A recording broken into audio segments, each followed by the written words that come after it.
Our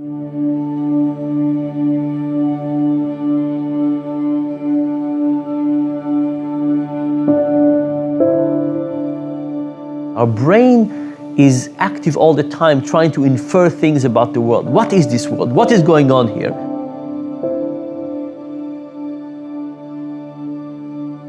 And it's using relevant cues, but also irrelevant cues. And once it gets these cues, it uses them to interpret the world.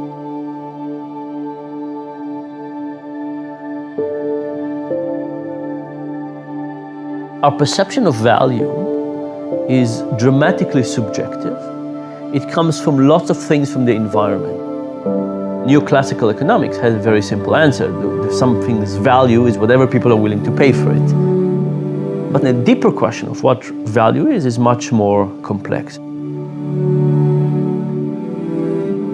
One of the experiments we did on purchases was to sell people coffee.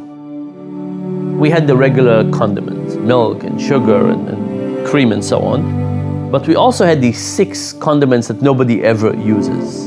Lemon peel and cardamom and stuff like that. And sometimes we put these condiments in a beautiful metal and glass containers with a little spoon and so on. And sometimes they were in styrofoam cups, kind of torn. We wrote it in a felty pen, really ugly.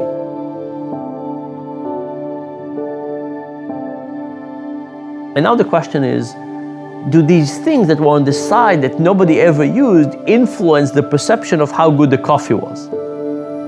The answer was absolutely yes. And they also influence how much people are willing to pay. They're willing to pay about twice as much.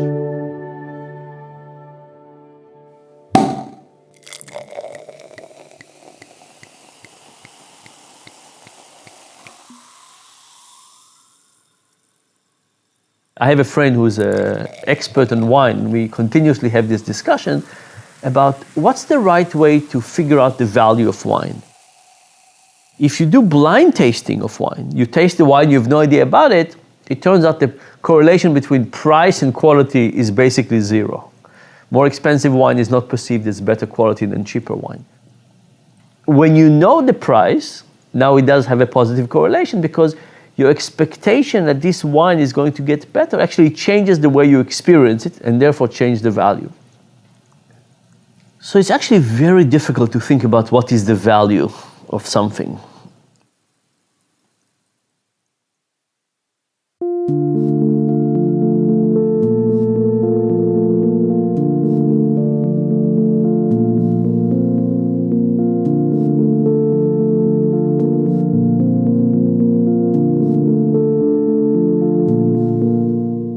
We fight a lot about the role of profit and its primacy in business. Profit's a healthy thing. Profit is a metric of sustainability. Without being profitable, you don't get to be here. But there has also arisen this false equality around profit. A couple years ago, a couple Harvard Business School professors wrote an article called Creating Shared Value. What they said was, there's a new way of thinking about how businesses can serve. Philanthropy is the old way. Philanthropy is sharing wealth that's already been created. But a better way is to create wealth by serving. And so in creating shared value, you then have to say, well, that's interesting because now we're going to create a profitable business that does good. And they coined a phrase that I just love. They said all profits are not created equal. Those that carry a social benefit are better. So let's stop arguing about this. Because if you're an investor, why wouldn't you invest in a company that returns adequate reward to you, but also does good? If you're a government, why wouldn't you favor those businesses? Why wouldn't you look for businesses that do good in addition to making a profit? And then here's the rub. If you're a business leader and you're competing for capital, why wouldn't you choose a business model that does good in addition to rewarding shareholders? Because you yourself will be rewarded. And so now all of a sudden we've just changed the incentives completely. All profits are not created equal. Let's be honest about that. Those that carry a social benefit are better.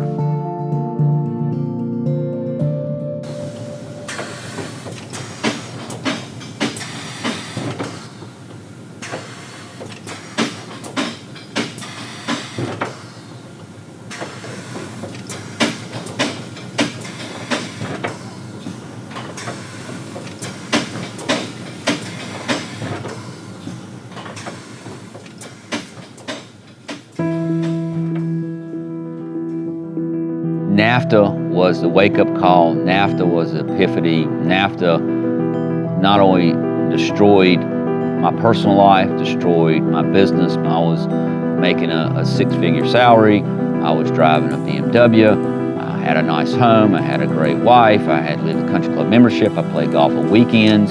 It just destroyed everything that they told us, you know, in business school, everything that I felt like I was on the path to do, the people I was associated, the direction I was going. You know, I was a pretty hardcore Republican in those days. I was living, you know, I was in this kind of that matrix. I was living in this world that, hey, it all seemed great. And NAFTA was that kind of breaking point. Maybe this path's not the path I need to be on.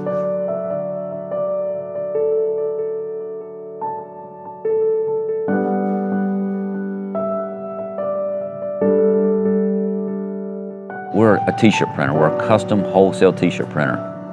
Here in North Carolina was a big textile hub, and I had lots of friends and a lot of companies that either made that venture overseas or they went out of business. But we did not want to do that. We just felt, even in the mid-90s, there was something wrong with this scenario that, yeah, we're going to outsource to make more money here, but then we're going to sell our product to a person we just laid off. It just didn't really make much sense to us. Mid-90s, we changed the mission of TS Designs. We want to be a successful company while looking after our people, the planet, and profit. So everything we do, every decision we make, every product we buy has to ask, what's the impact? Not only to the bottom line, what's it going to cost the company, but what's going to be the impact of the planet and the people. We felt like it's important not only to talk about this stuff, but demonstrate, to step out there and do these things. So we're in a little industrial park here, put our first tracking array. Golly, that thing's 12 years old, 13 years old. Never forget when we first put it up. I mean, that was the second one in Alamance County, the biggest one in Alamance County. A lot of people thought it was some type of satellite dish. You know, what kind of TV station will pick up on that thing?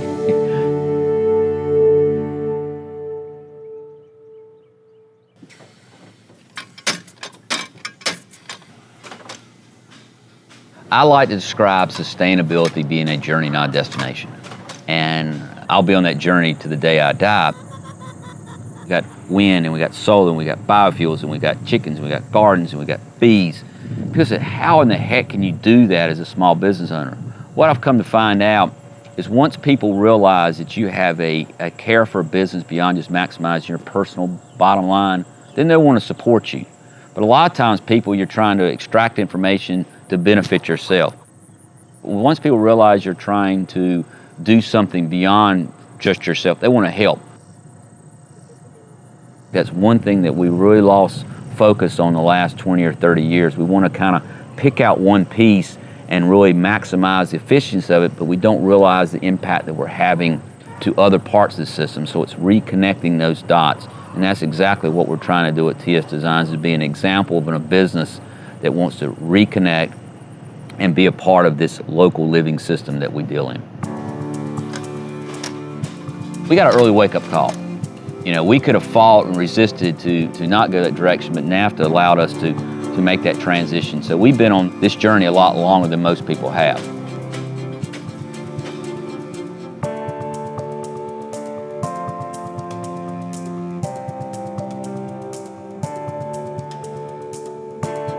Things happen that change how people value things. Often what we try to do is we are in one state of the world, and we're trying to predict how we would feel about life if we were in a different state of the world. And we have a very hard time doing it. So we say, oh, how would life look like if I married this person? Or how would life look like if I bought this house or bought this car or moved to California, whatever it is. And we often have all kinds of perception and beliefs about how life will be, but then life changes and then we don't become the same people. Having children, and that's probably true for many parents, is when you start to really think about, well, I want my baby to grow up healthy. How am I going to do that? It was then that I became much more conscious about knowing where food comes from and how badly, unfortunately, the United States is doing in terms of letting us all know where our food comes from, labeling whether or not it's got a genetic modification in it. having it be a monoculture that could in fact collapse.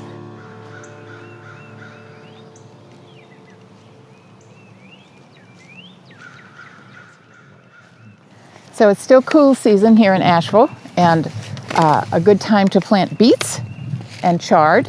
This is Chioggia beet, which is a wonderful heirloom seed. It's a beautiful beet that grows, there we go, into beautiful globes of rings of color. The beet is, on the inside, is both red and white, so it makes for a beautiful salad. I'm planting this between some other things, and it's not very hard to do, so. I, generally speaking, don't plant things in rows, just because I don't like rows. That sometimes makes it hard to find them again.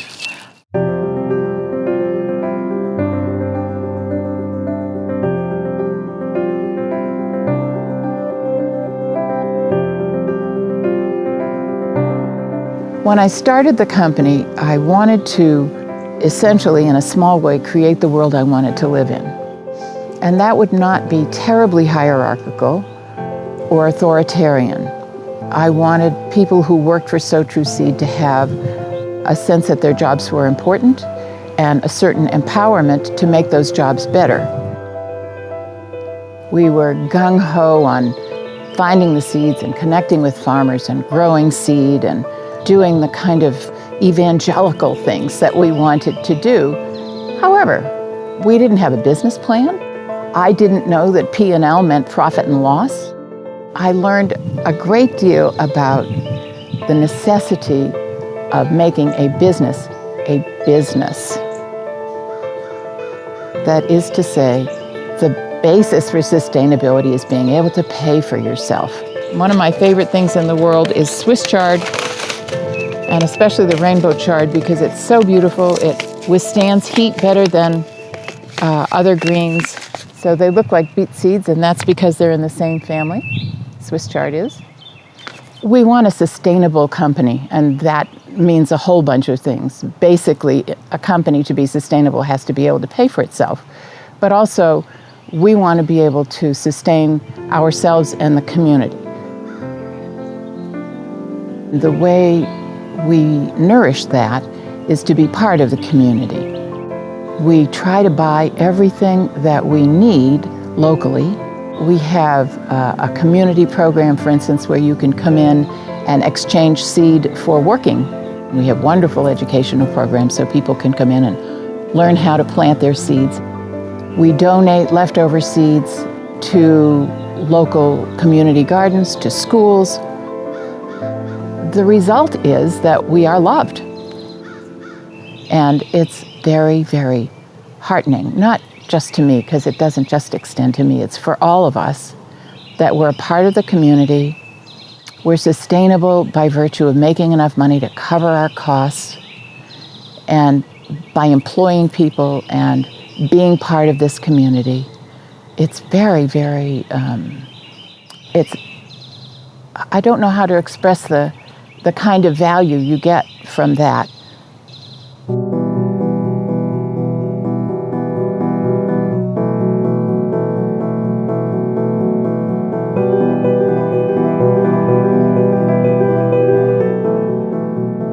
Business is a powerful force for positive social change. One of the only ways to think about that is that we've seen business be a powerful force for negative social change a lot of times. And we've gotten to the place where we're not surprised by that anymore.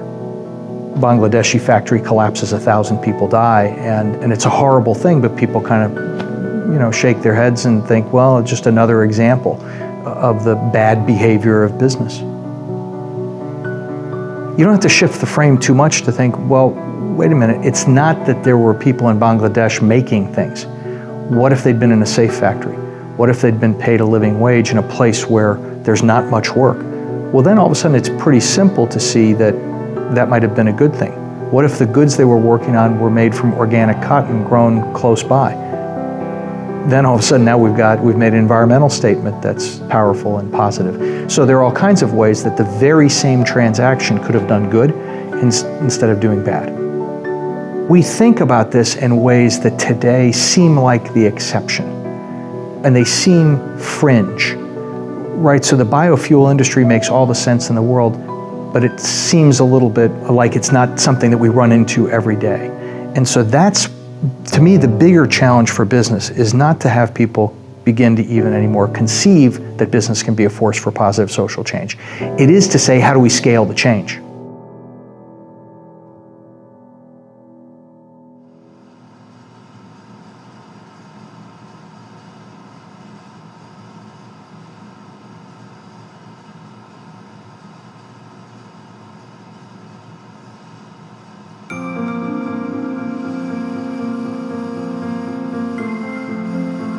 I've been making fuel since 2002. Started in the backyard, just trying to meet my family's fuel needs. And we scaled up and became a cooperative. And then from there, we scaled up to this place in Pittsburgh, which is our industrial plant. Our story is one of trying to scale up. We've been permanently out of fuel. And we still are to this day. This is a 1 million gallon biodiesel plant, and we still can't make enough fuel to meet demand. We make what's called B100 biodiesel, or 100% bio. Our biodiesel is a renewable fuel made from waste that can be put into any diesel engine. So we have a cooperative of members that drive around in Volkswagens and Mercedes and Dodge trucks and these kinds of things.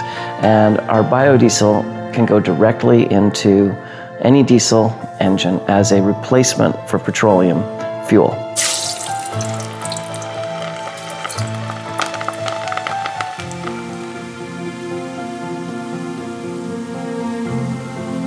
We collect used and waste fats, oils, and greases from within around 50 miles of our plant.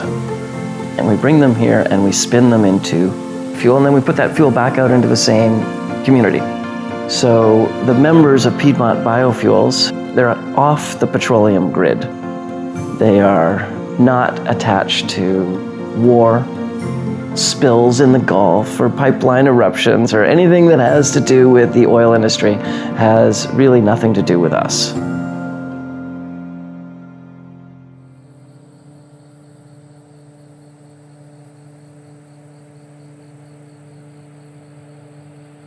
We are an RSB accredited facility. That is the Roundtable on Sustainable Biofuels. That's out of Switzerland.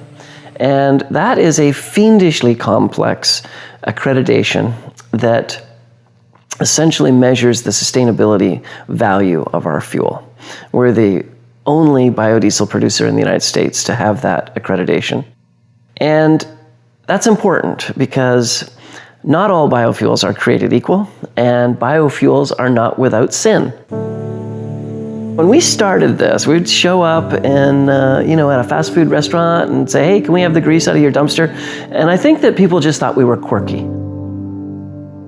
As time wore on and people started realizing that, maybe there was something to climate change and maybe we did have a problem with petroleum, there was a moment there when biofuels were going to save the world, and they became very big, and it was crazy. We became rock stars. We were sort of heroes in the biodiesel movement. Along came I guess it was the summer of 2008, world commodity prices went to an all-time high, when Bear Stearns died, and the world changed. But what happened there was biofuels became evil. That's when we were on the front cover of Time magazine as the greatest hoax ever perpetrated against the American people. And that's when the United Nations came out and said anyone making biofuel should be charged with crimes against humanity.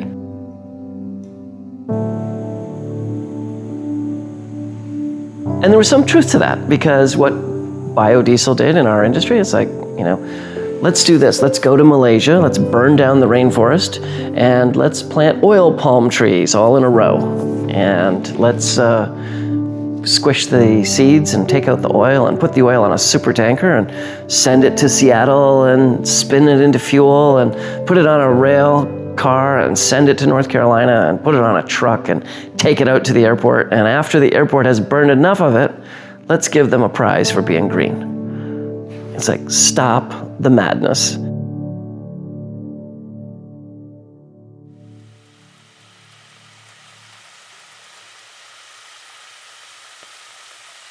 It's critically important to us that our feedstocks, what we use to make product, come from the local area. That if you're going to make a sustainable biofuel, that's rather important.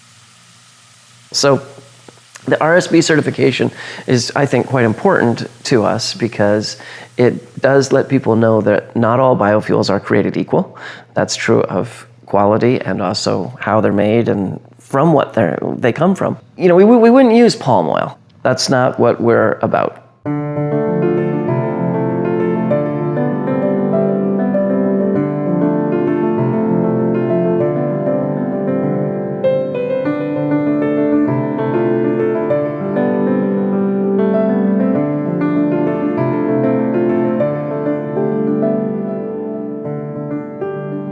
Businesses have to run well, for-profit and non-profit alike, in order to be able to accomplish their really high purposes. We think a lot about the efficacy of social enterprises, and we have a little 3-cell model. First, you have to do important work. And that's just fundamental. The point of your work has to improve the quality of life in communities in some way. You have to do important work. The second thing is you have to do the important work well. That means you have to be financially sustainable, but it also means that you have to create a workplace that's good for all. A brutal workplace that forces people to be unsustainably self-sacrificial isn't anything to be proud of. You have to be able to treat your employees well as your customers and all other stakeholders. So you have to do that important work well, and then third, you have to move your work to scale. And you have to find a way to be selfless, collaborate with the other folks who can come together to help you scale that work. And often, for-profit and non-profit alike, we're not great at that kind of ego-free collaboration. So do important work, do the important work well, move it to scale.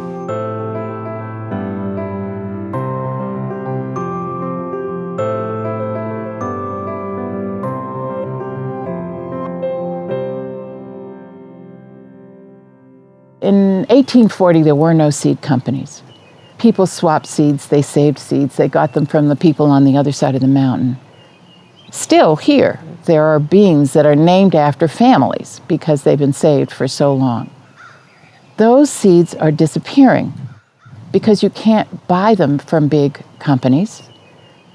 So it's we small seed companies, and there are several of us scattered all over the country, that are trying to save the biodiversity, the different kinds of varieties of seeds. And the reason to do that can be well illustrated in the Irish potato famine.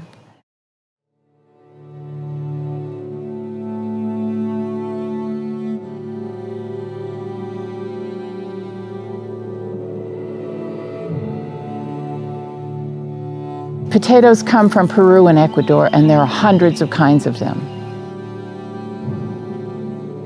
Ireland, in the 1800s, was growing 5 kinds, and those potatoes got a blight, and it affected every one of them.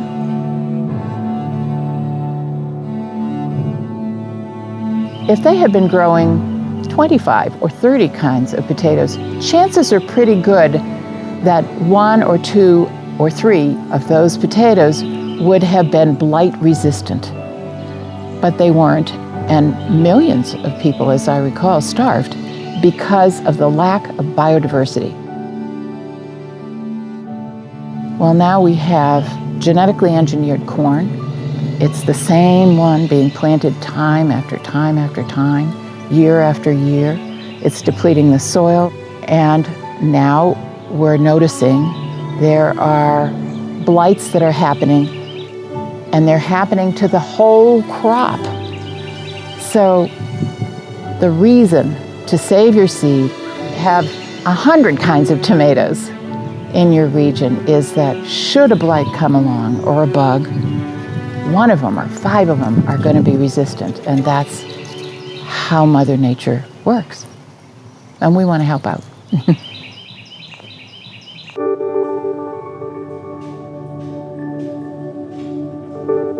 What the apparel industry has done since the mid-90s is they've run around the world utilizing cheap energy, chasing cheap labor. But even the business schools, the Chamber of Commerce, the Department of Commerce, all the economic folks says your labor is your most expensive cost of doing business in apparel manufacturing, so you need to outsource it. Fast forward today, see where that's gotten us. Devastated local economies, very high unemployment. Our employees are by far our most valuable asset. We have taken major hits at TS Designs, not only personally, financially, what we've tied up and had to give up, but we've always maintained retirement benefits. We've always maintained health benefits. Then what we did behind us represents our whole garden system. So all the produce that comes out of the garden, all the eggs that come from our chickens go back to our employees to make them healthier, so they basically are more productive. They're going to be less likely to be sick. We changed our company policy. Every employee that works at TS Designs, if there is work needed to be done in the garden, we pay them to work in the garden.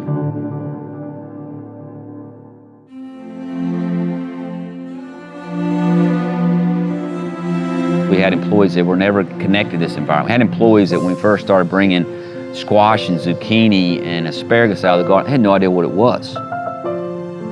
We're very transparent with our employees, what we do and why we do it. Some of them get aboard immediately. Some take time. As long as they're supporting what we do at TS Designs, we produce high quality, sustainable t-shirts, then as long as they're meeting that job, that's what they're mostly valued on. But over time, they're understanding the value of what we've done here with the garden. I like to describe what we do as, you know, this is something we're passionate, but it's not a religion I'm going to jam down your throat. We have no employees that smoke. We have no employees that are overweight. Not because we have some rule or mandate that says you can't be fat and you can't smoke. It's just this environment that we started to create around them. It's a system. We're all connected together. Our employees having access to local healthy food is just as important to us as producing sustainable t-shirts.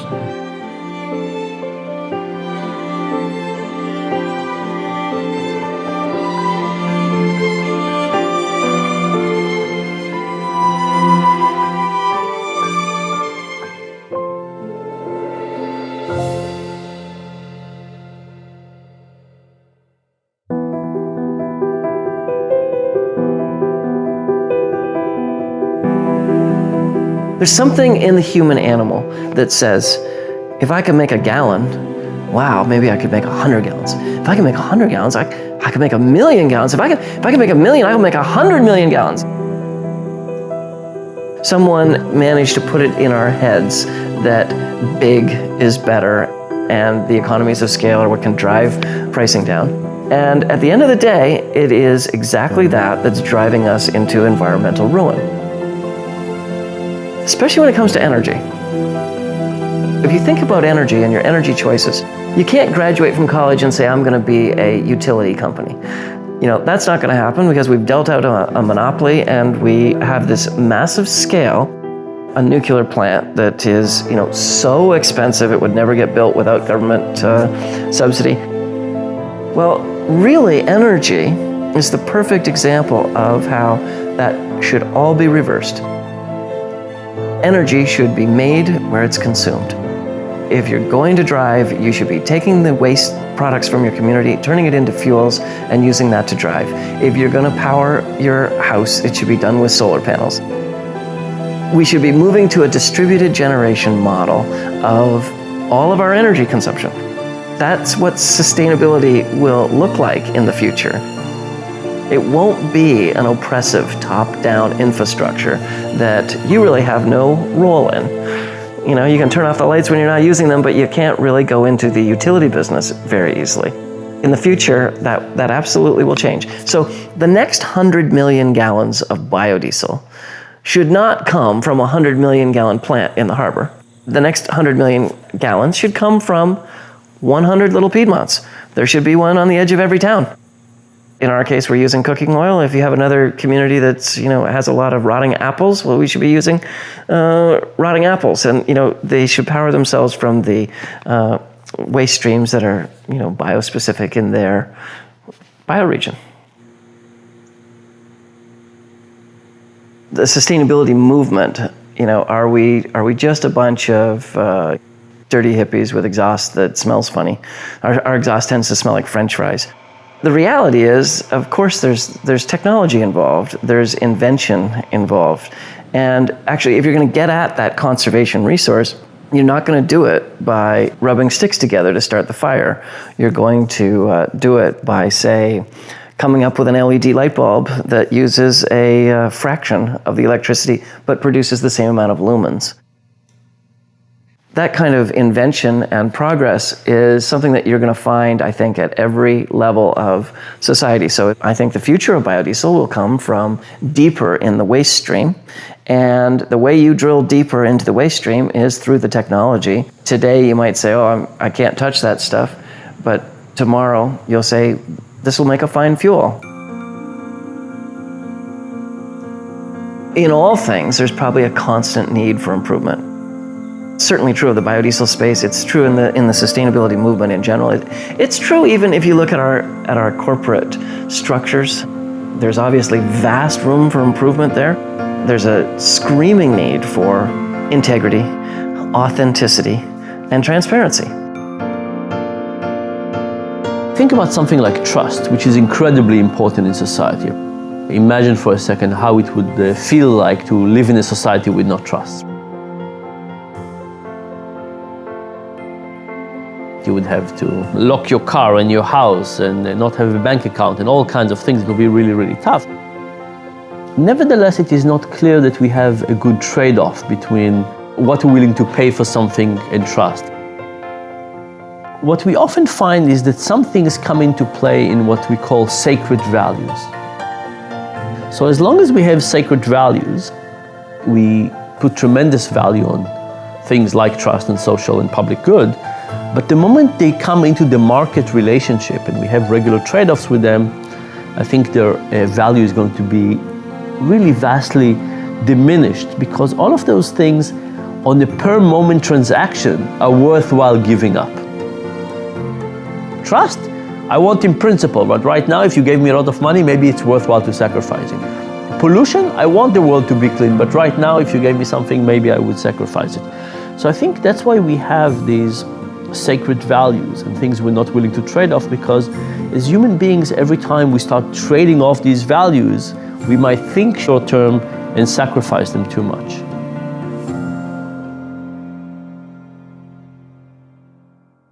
I'm utterly convinced that sticking to principles is profitable. In a local community, it's profitable because people can trust you, and building trust is huge.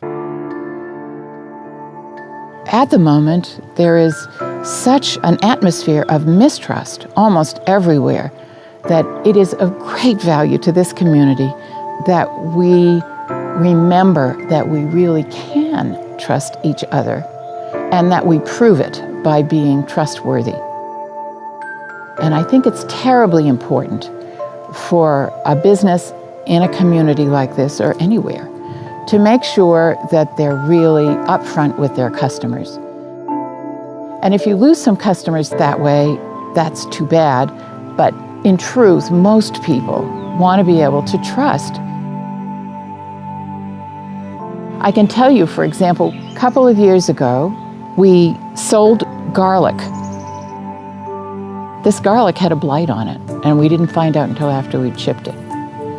So we went back at great expense and contacted everybody we'd shipped that garlic to. It was just one box, fortunately, and said, please be aware that this could be blighted. Check it. Send it back if you don't want it, or just throw it away. We'll happily resupply you. It cost us a lot of money to do that.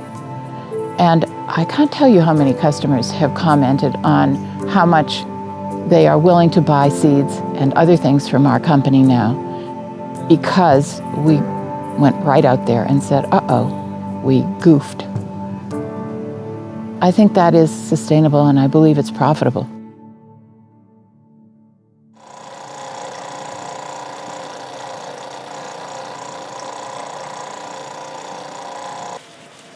If you make yourself transparent, it just builds an unbelievable trust factor. If there is a question I can't answer, or the thing that you want to know, we will find that answer. There's no secrets. 5 years ago, we launched what we call the supply chain cotton of the Carolinas. And that has really been our focus. We've seen our biggest growth, our biggest interest. It's a lot like what's happened in the local food movement. People are starting to realize, I want to know where my food comes from. We want to do the same thing with apparel. We want to know where that apparel comes from. What we describe, make a shirt that's dirt to shirt in 600 miles, impacts 500 jobs, and in a completely transparent supply chain. As I said, when you get a Cotton of Carolinas t-shirt, now we have a style number that you drop into a website that brings you to a Google map, and that when that Google map pops up, you get not only a picture, a phone number, a physical address, an email of everybody involved in the supply chain: the farmer, the ginner, the spinner, the knitter, the finisher, the cut and sew, and then us, the print and dye. We make our supply chain completely transparent. Now, what they'll tell you in business school, you just basically told somebody how to compete with you. And what we like to say, we feel there's more benefit being transparent compared to, yes, there's people that can see that information, and if they have enough money and they're foolish enough, they can be in the t-shirt business too.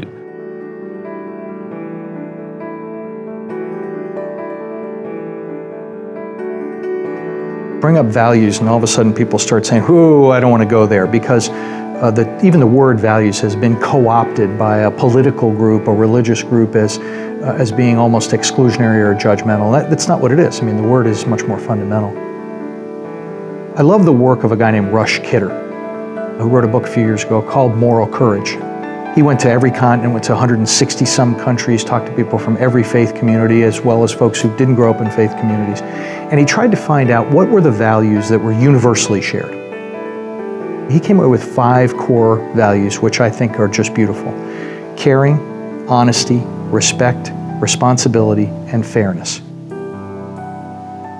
Those are the values that unite us, that bring us together, that build sustainable communities, not the values that judge and separate and divide us.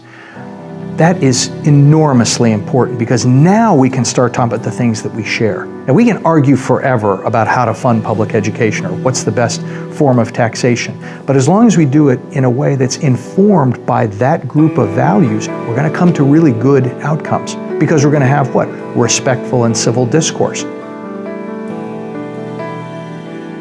You have to start with that. And if you start with that, you end up with coming to a really good place. So I talk about values all the time, because I don't see them as a bad thing. I see them as the foundation to what we're doing.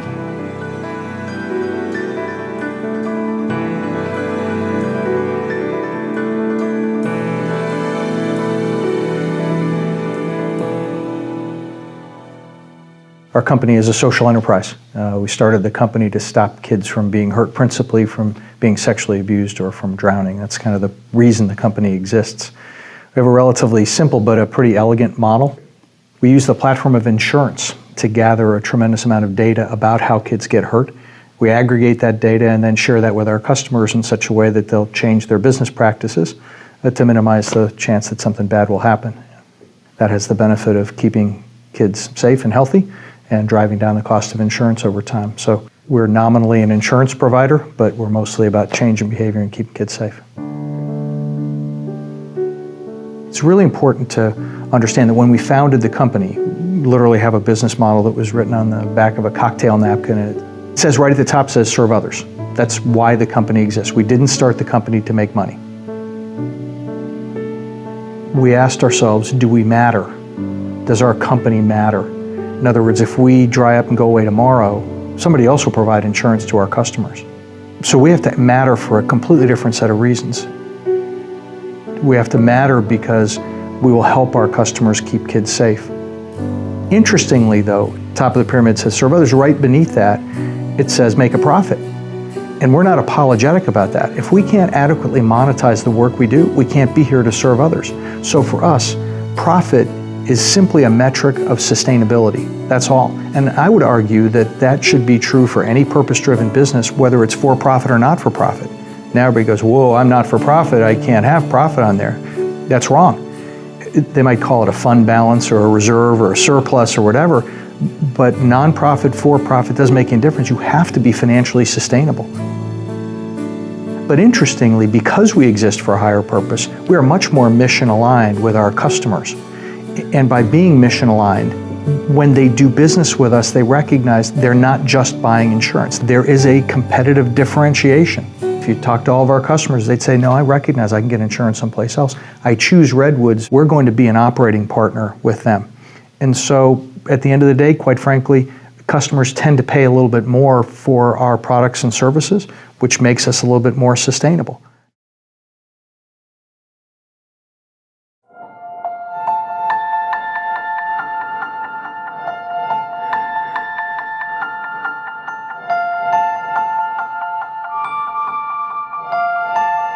When you think about products that have social good in them, the question is whether people at the moment are willing to pay for a social good. And not only that, are they willing to pay in a social good in a trade-off kind of a way. So if I had a rule, I don't buy anything that is not produced organically with fair labor, whatever the rule is, then I wouldn't do these trade-offs. But once you start making these trade-offs, a little bit more child labor, for a little bit more saving, how much child labor I'm willing to do, everyone has some of it, how much exactly am I trading off? All of a sudden these trade-offs become polluted, and it's not clear that at the moment your selfish motivation about getting something cheap is not going to win. When you stand at the shelf, the most salient thing is price. And price is not just very salient, it's easy to look at. It has decimals. Right? You look at things like quality, or you look at child labor, or whatever you want. These are hard things to grasp. What are they? The price, $7.29, $8.15, that's really easy to compare. So because price is numerical and decimal and easy to compare, it occupies a bigger part in our brain. That's one thing. And the second thing is that at the moment, that's the most salient thing. You're paying now. You're going to consume later, and the effect on the environment will be later, and the product was produced already. The thing that is immediate and easy to compare is price, and therefore people focus more on price, sometimes too much.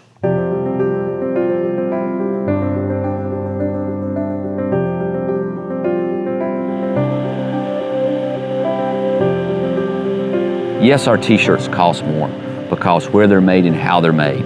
But there are people, again, back to food, understand there's a value beyond price. What's the social impact and what's the environmental impact? When you buy that apparel product in Bangladesh, yeah, the price itself is cheaper, but really what's the total impact of what you're doing there? What's the real cost of cheap? We're in a commodity business. We're in a business that, unfortunately, are valued on price. I'll compete with anybody in the world and bring price to the table, but also bring social impact, environmental impact, and then let's talk. But if you're going to come to the table and only look at for price, we're going to have a short conversation. I don't have conversation with the big box stores. I mean, they might put solar panels on a building and stuff like that, but they have totally destroyed the apparel industry and the apparel market, because what have they done? They have built a model on cheap, unsustainable transportation and labor. So when they come back to the U.S. and want to source, their apparel here, well, first of all, their margins won't support it. They're not going to, I don't think, greatly raise their prices. They're not going to reduce their margins. They're looking for people like us to make it up. And there's no way, when I'm talking about Bangladesh at 55 cents an hour, I mean, our average labor cost, so that's 500 people in North Carolina, is probably $15 an hour. The gap is so great, we have just totally screwed up and destroyed the apparel system. So it's that back to that re-education, buy better, buy less, buy local. In a very general way, we are focusing on the short term rather than long term. And sometimes we call it a present focus bias, that we just focus on now. And you can see it everywhere, right? You could say healthcare, good long term, short term donuts are really fun. Now with purchasing, that actually becomes a step more difficult, because if you think about it, when you go to a grocery store, let's say, or to a shopping mall, that shopping mall is defining the environment that you're in, and the environment has a large effect on your behavior. You might think that you decide what to do, but the environment actually has a big effect. And when you go into a shopping environment, you're basically in their mercy. They decide what kind of pieces of food to let you taste and what kind of promotions to expose you to. All the motivation of the commercial environment around us is to get us to do things that are good for them in the short run. They want our time, money, attention right now. So, I'm not very optimistic that we can educate people about the importance of child labor, fair trade. And unless we get it to be something that like taboo trade-off, that we're going to get people to reconsider it and therefore be willing to pay at the pump or at the grocery store. If you think about fuel, for example, we do have more clean fuel than less clean fuel. And if you had a one-time decision, like which car do you want to buy, one that goes on clean fuel or non-clean fuel, maybe people would say, let me make this commitment. It's also a public statement. Other people can see what car I'm driving and so on. But if you drive to the pump and you can choose cheap or expensive, bad for the environment or good for the environment, I think that way too often we would focus on the short term, on money, and on being selfish.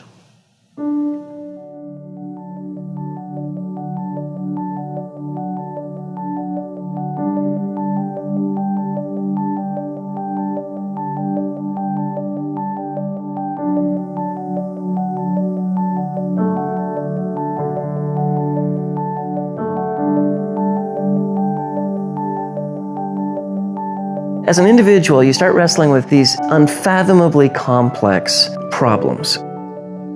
Peak oil.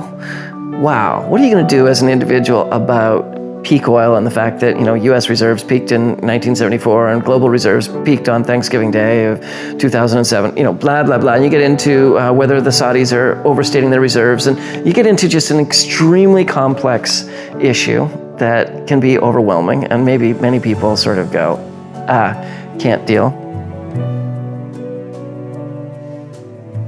The trick is to get into the scale of me.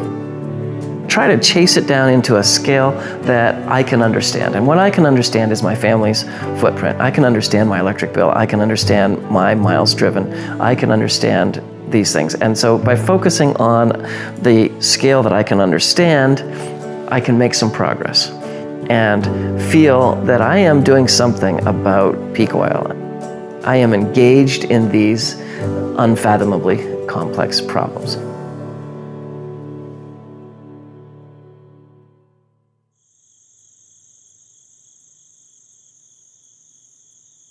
When I started making my own fuel in the backyard, I slipped into this pathology of I'm never going to go to a gas station again. And when you do that, wow, do you conserve? It's Friday morning, your fuel gauge is on empty, your next batch is not going to be done until Sunday night. And you kind of say, well, I either go to the gas station and break my promise to myself, or let's see, these 3 trips to town, my wife's already in town, maybe she can pick that up for me. I might be able to let that one wait until Monday and do those 2 at the same time. And so conservation kicks in.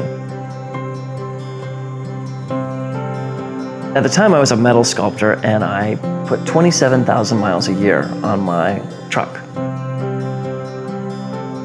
My mileage dropped to about 9,000 miles per year. And you say, well, gosh, that's not bad. You can have a 2/3 reduction in the amount of driving that you do. And the answer is absolutely. And in fact, I would say it's probably true in all of our lives. The really good news is we can all cut by 75%. It's a little astonishing, but it's there, and it's also, kind of fun. kind of rewarding. And so I treat conservation as being sort of like a game.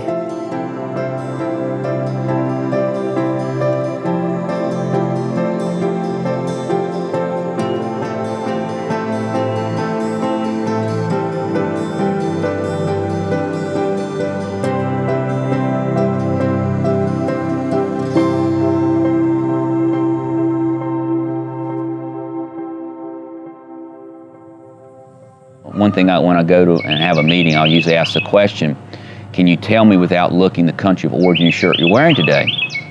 I've probably asked that question 150 times. I've got probably less than 10 answers. The problem we've got today is most people are not aware of what they're doing. So every day they'll pull that wallet out of their pocket and they'll make that purchase of coffee, gas, apparel, whatever. And sometimes you make a bad decision because of the environment you're in. That's okay. The example I love to give people is right down the road here is a fast food restaurant. And there's probably maybe once or twice a month that I'll end up there. And the reason I end up there is I'm stuck between two meetings, and I realize if I don't get some food in my system, I'm gonna have a hellacious headache, and then I'm gonna be not as productive that I need to be the rest of the day. But I realize when I go in there and buy that food, I'm not helping myself, I'm not helping the local economy. I sympathize for the chicken I'm getting ready to eat because they don't have the quality these chickens over here have. But at least I'm aware of what I'm doing here. But by you making a decision, by not being aware of the impact you have, that's the problem. That's what we gotta fix. And if we can just get people to start to be aware, we will greatly accelerate down this path and make our communities a lot better place. But the problem is we get so caught up in, we don't have time, or we depend on information given back to us. You know, this product here is $1 compared to $2. Well, that's got to be a better deal, and I'll buy it. There's things happening globally: climate change, peak oil, 9 billion people on the planet, access to cheap resources. That's not going to go away. Everybody thinks we're going to grow ourselves out of the economy. Well, those 4 things I just told you are not going to just allow us to grow it out of the economy. The way we're going to make it a better place for everybody, we all got to participate. The more you extract from the community, the bigger house, the bigger car, whatever, basically just pushes somebody else down. I'll never forget when we first started our business, I mean, success was determined by a country club membership and driving a Mercedes-Benz. What was portrayed as successful in the path to be on is really not going to work.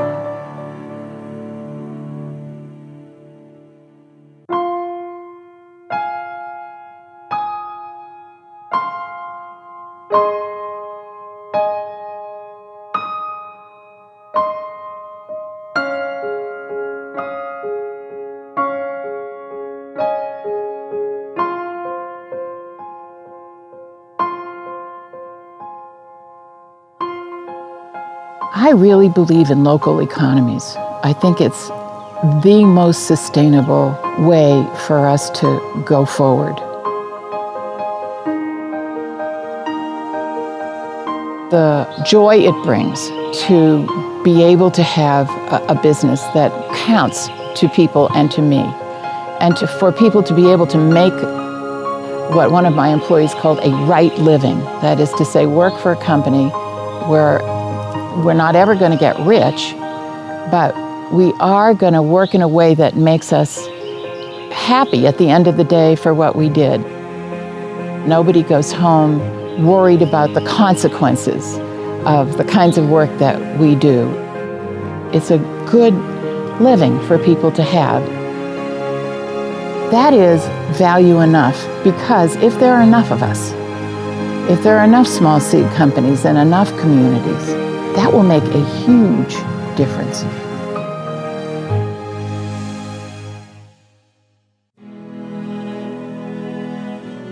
The role of business in society today not only can be different, but must be. When we get involved in business, all of a sudden we can only talk about spreadsheets and quarterly profit statements. Those are important, but they're not the reason we exist. The reason we exist is for love, is for service. We appreciate people who are honorable, people who do the right thing. Too often in business, leaders do what they can instead of what they should. We all know what we should do. Why don't we do it?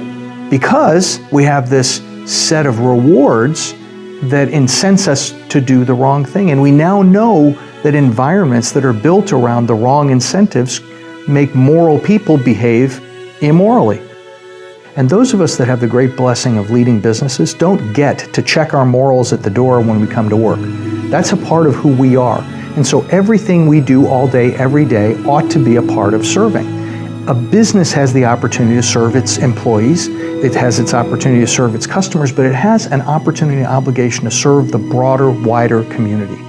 Anyone who says, I just exist for profit, is lacking in moral courage, because that's a person who says, here's what I think personally, but here's what I think professionally, and they're two different things.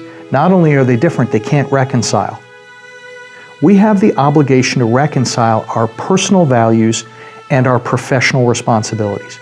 And that calls us to look the shareholder in the eye and just say, here's the deal, you're right, I am levying an undue tax on you this quarter because I'm going to take some of our excessive profits and try to help others. All businesses are not above, they're of the community. And so if the community is broken, it's just a matter of time before the business is going to be broken.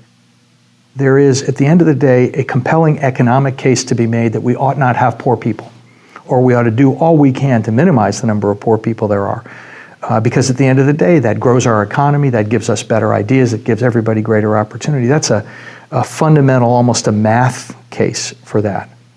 There's also the moral case that can be made. You know, most of us have grown up in one or another faith tradition that tells us that we are our brothers and our sisters' keepers. We're responsible. And if you buy that, which I think most people do, then you have to think about everything you do as what am I doing for those others who are not as fortunate as I am.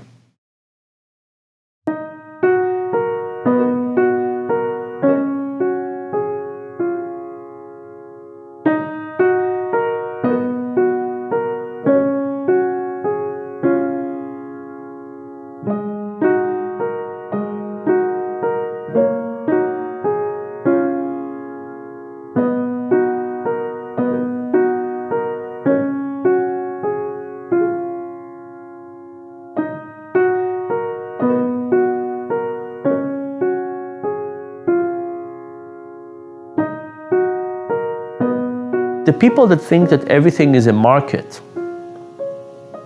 take something very basic away from being human.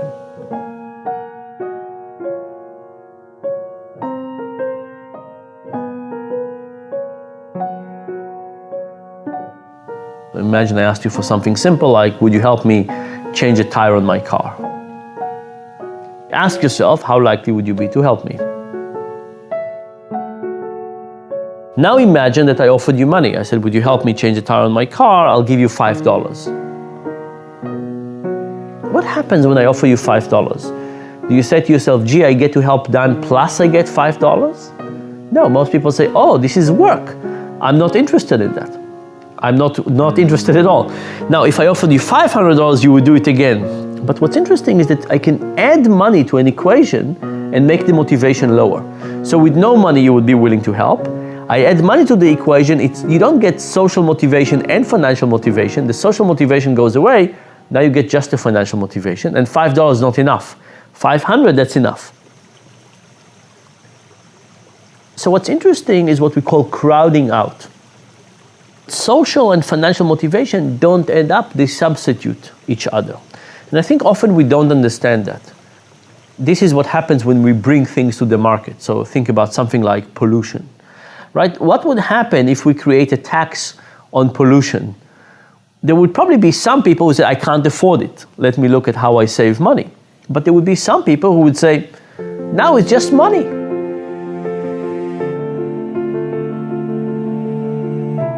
When we moved to Durham, we bought a relatively old house. And we decided to insulate the attic and change the air conditioning system and so on. And the contractor that came was shocked. He said, we will never recuperate this amount of money because we're going to spend so much money insulating the attic and electricity is so cheap, it's not going to be ever effective. And of course, financially he was right, but we did not make a financial decision. We were saying, this is what we think good people do. We try to save the environment. We try to insulate the attic. We're doing all of these things that are not about economic efficiency. But if all of a sudden the computation was different, and it says it's not part of the social obligation of how we think about the world and our kids and so on, it's just a financial thing. Would you prefer to pay this amount or that amount? All of a sudden we would have probably thought about it differently and said, okay, we'll just pay the tax for this and let's not think about it.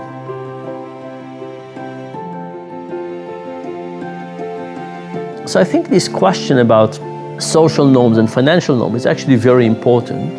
And what kind of things should we not even introduce into the market? Right? And I think there's lots of those things that we should basically say, these are not things that we should make part of the market. These are things that we should keep as sacred values with no trade-offs.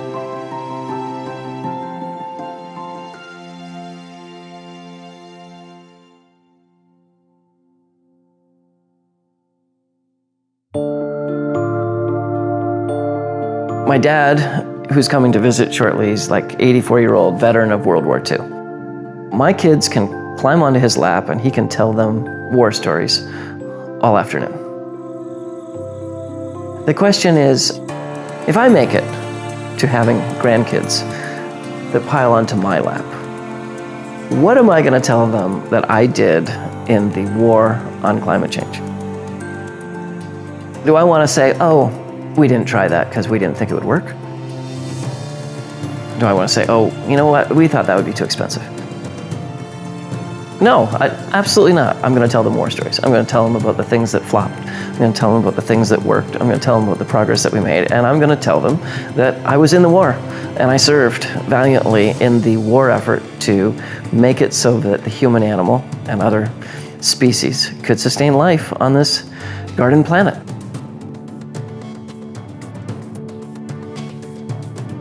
At my age, you do start to think about legacy.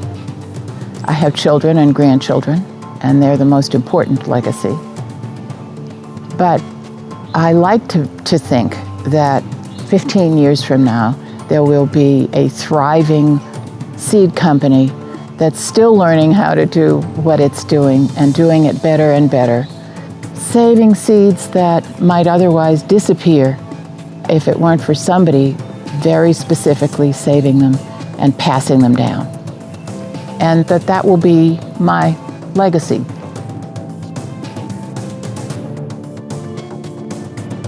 Everybody has a part to play, and don't forget that. No matter how small the part is, it's the pieces that make the community.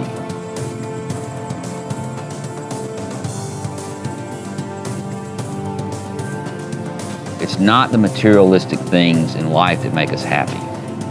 Money's important. You gotta have money, to eat and live and stuff like that. But he just comes out, it's not the only thing. Money doesn't give you the passion, give you the heart. And it doesn't connect you to your friends and community. And there's more to life and business and community than money.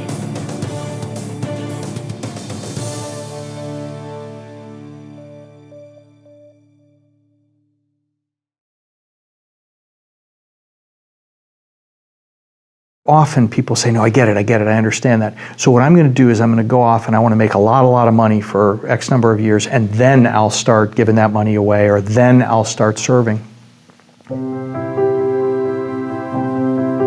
And I would simply tell you that in many ways we're out of time. We are at a place where our global society is more profoundly broken than maybe at any time in history. And we have the opportunity to change that. When we start thinking about a business school graduating 300 people and 25 of them are going to go into nonprofit work or going to work for for-benefit corporations, I'm proud of that group that's bucking the trend and doing that. But for the 250, they're going to work for banking or consulting, and all they're going to do is make shareholders more money.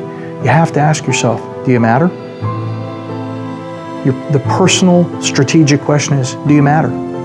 If you don't do that, isn't somebody else going to do that? But maybe there's something inside your God-given set of skills that will allow you to help others in a profound way that no one else on the face of this earth could do, I would ask people to respond to that, I don't miss a lot of meals. I drive a nice car. I'm not asking people to live a Spartan existence. What I'm asking people to do is open their eyes and understand the broad global context in which we exist today. We're profoundly fortunate, and there are an awful lot of people depending on what we do in the next day, week, month, year in our careers. It's time. Serve.